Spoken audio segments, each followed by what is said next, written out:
Saudara, pasca ledakan yang terjadi di SMA 72 Jakarta pada Senin pagi, siswa SMA 72 ini kembali ke sekolah untuk mengikuti pelajaran tatap muka. Siswa dan pihak sekolah mengawali kegiatan dengan upacara bendera dan doa bersama. Meski sebagian sudah kembali bersekolah, masih ada sebagian siswa SMA 72 Jakarta yang memilih untuk mengikuti pembelajaran secara daring. Pihak sekolah memberikan kebebasan kepada siswa yang ingin memilih pembelajaran tatap muka ataupun daring.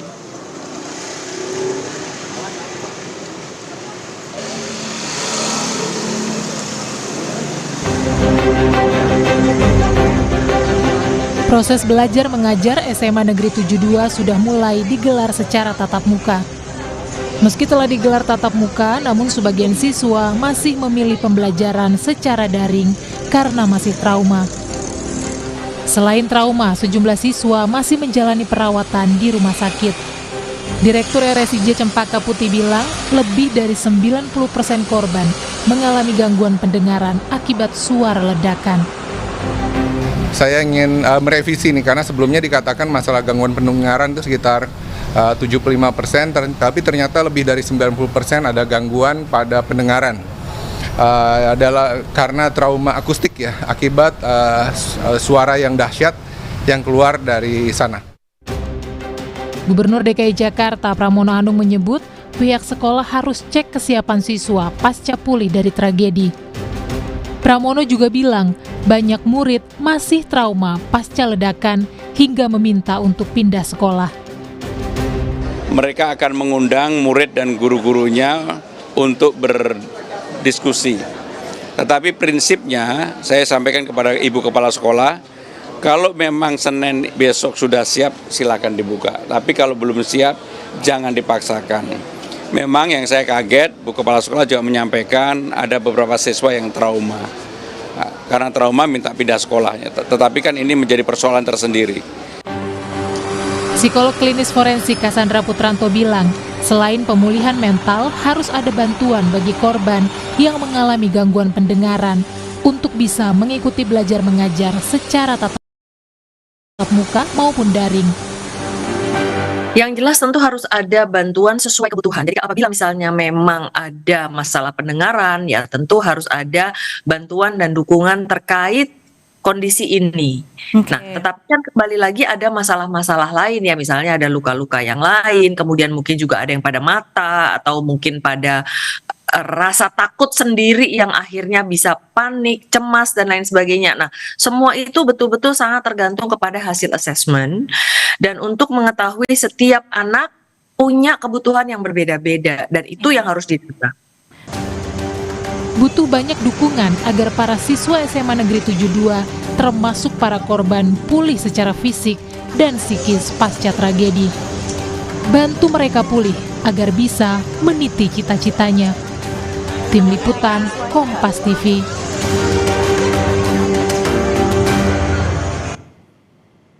Dan saudara, untuk membahas soal gangguan pendengaran yang dialami sejumlah siswa korban ledakan di SMA Negeri 72 Jakarta, kita akan berbincang dengan dokter spesialis THT Rumah Sakit Puri Cinere, Dr. Tri Yuda Airlangga. Selamat malam, dokter. Selamat malam, Mbak Valen. Iya, Dokter Angga, ini disebut dari Direktur Rumah Sakit Islam Cempaka Putih bahwa mayoritas atau 90% korban ini mengalami gangguan pendengaran akibat suara ledakan. Nah, apa efek yang paling terasa bagi korban? Ya, pasti kita harus lihat dulu gejalanya apa yang didapat dari masing-masing pelajar tersebut ya. Mungkin gejalanya bisa dia telinganya berdenging, bisa jadi telinganya rasanya penuh, jadi tidak mendengar. Nah, kadang-kadang dia kesulitan mendengar suara yang kita lihat dari derajat gangguan pendengaran ya. Kalau tadi dibilang 90%, saya berpikir pasti ada sesuatu yang gangguan pendengaran kita bilang berat, sangat berat ya. Nah, tuh bisa juga sampai kesulitan memahami percakapan. Jadi kalau pelajar ini ada gangguan pendengaran berat, dia pasti akan, kalau gurunya berkomunikasi, dia harus, karena dengarnya jadi berkurang tuh Mbak Valen. Jadi juga dia pasti akan, dan juga bisa jadi dia ada keluhan-keluhan yang lain, sakit kepala, lelah lah segala macam. Memang harus kita pastikan dulu nih seberapa derajat gangguan pendengaran tersebut. Tadi yang dikatakan di rumah sakit tersebut gangguannya udah hampir 90 sekian persen lagi. Kita harus pastikan dulu itu eh, kita biasanya kita masih dalam tahap observasi itu untuk memastikan ada apakah semuanya ada, karena kemungkinan bisa aja dia terjadi macam-macam itu Mbak Valen, resiko-resikonya. Bisa aja dia ada gendang telinganya pecah gitu ya, mungkin ya, lubang gara-gara suara yang sangat keras, atau bisa juga gara-gara nanti menyebabkan rangkaian tulang-tulang pendengaran di situnya mungkin yang terganggu. Jadi kita bisa membagi antara gangguannya bisa gangguan hantaran saja kayak kita bicara nih Bang Valen, atau mungkin ada gangguan sarafnya atau campuran dari kedua gangguan tersebut. Oke. Itu. Tapi kan kita berharap mereka ini masih panjang sekali pendidikannya, umurnya, dan masih tergolong muda begitu untuk ya melakukan kegiatan sehari-hari. Treatment seperti apa yang paling cocok bagi para korban ini? Tentunya memang treatment secara medis ataupun juga support dari orang-orang terdekat, baik itu dari pihak sekolah ataupun keluarga. Ya, jadi kita lihat tergantung deh, memang betul tergantung dari gangguan yang terjadi. Misalnya gangguannya berat atau gangguan ringan, kita bisa menggunakan mungkin kalau gangguannya berat kita bisa menggunakan alat bantu. Iya dokter? Alat bantunya seperti apa gitu kan ya? Sorry saya pikir putus. Alat bantu dengar atau mungkin bisa dengan tindakan operasi untuk memulihkan keadaan gendang telinga yang berlubang tadi. Jadi kita akan melihat masing-masing kasus per kasus nanti gitu Mbak Valen. Oke, dok, berarti artinya mereka ini bisa sembuh dan kemudian bisa mendengar secara normal lagi ya dok ya? Harapannya seperti itu, makanya tergantung dari masing-masing kasus yang didapatkan. Kalau misalnya dia apakah harapannya bisa membaik, ada kalanya juga misalnya gangguan sangat berat, ya nanti harus dipastikan apakah dengan alat-alat bantu tersebut bisa memperbaiki secara setidaknya mendekati normal lah, Mbak Valen. Iya, oke. Dok, singkat saja, adakah efek jangka panjangnya terkait dengan peristiwa ini, kemudian juga dengan pengobatan medis yang hingga saat ini masih terus dilakukan pada korban, karena kan ini pengobatannya dilakukan secara intensif ya? Betul.